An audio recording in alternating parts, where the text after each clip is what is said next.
क्या थी ललन के खेल की रणनीति? ललन सिंह जाना चाहते थे राज्यसभा, कहां बिगड़ा ललन का खेल?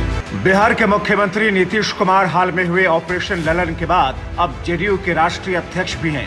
लेकिन बीते दिनों ललन सिंह प्रकरण के बाद पर्दे के पीछे की जो कहानी सामने आई, उससे लगता है कि नीतीश कुमार को उनके मौजूदा और पहले के सहयोगी राजनीति से अप्रासंगिक करना चाहते थे, क्योंकि इस पूरे प्रकरण के पीछे जो खेल था, अगर वो पूरा हो जाता तो आरजेडी, कांग्रेस, बीजेपी सहित दूसरी पार्टियां ज्यादा सहज स्थिति में आ जाती। राजनीतिक जानकारों की नजर में नीतीश के सहयोगी या सहयोगी रहे लोगों को लगता है कि ऐसा होता तो उनको फायदा मिलता।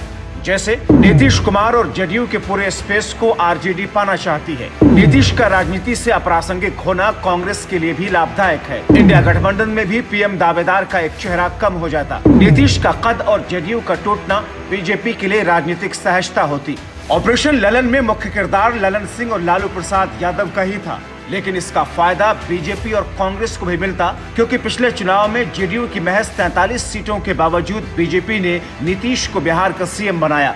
अगर ऑपरेशन ललन पूरा होता तो शायद नीतीश के साथ गिनती के ही विधायक बचते और फिर पार्टी का जनाधार औंधे मुंह गिरता, जिसका भरपूर फायदा बीजेपी, कांग्रेस और आरजेडी उठाती।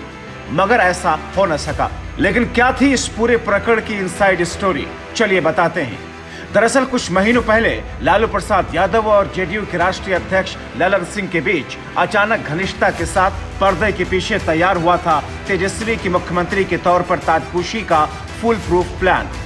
इस प्लान के पूरा होने पर ललन सिंह की राजनीतिक महत्वाकांक्षा पूरा करने की जिम्मेदारी आरजेडी की थी। प्लान के तहत जब ललन सिंह ने नीतीश कुमार के करीबी वरिष्ठ मंत्री के साथ तेजस्वी यादव को मुख्यमंत्री बनाने का प्रस्ताव सामने रखा तो नीतीश ने तत्काल खारिज कर दिया। नतीजतन ललन सिंह और लालू प्रसाद के प्लान बी के तहत तेजस्वी को मुख्यमंत्री बनाना था। ललन सिंह की जनता दल यूनाइटेड के 12 विधायकों की एक गुप्त बैठक हुई, जिसमें दल बदल कानून का भी फुल प्रूफ तोड़ भी निकाला गया। क्या थी ललन के खेल की रणनीति? दरअसल पार्टी के राष्ट्रीय अध्यक्ष के पास ये शक्ति होती है कि अगर वो किसी भी मौजूदा सिटिंग विधायक को पार्टी से निकाल देते हैं तो उसके विधानसभा की सदस्यता समाप्त नहीं होती है। ऐसे में जेडीयू के राष्ट्रीय अध्यक्ष ललन सिंह पार्टी के 12 विधायकों को पार्टी से निकालते।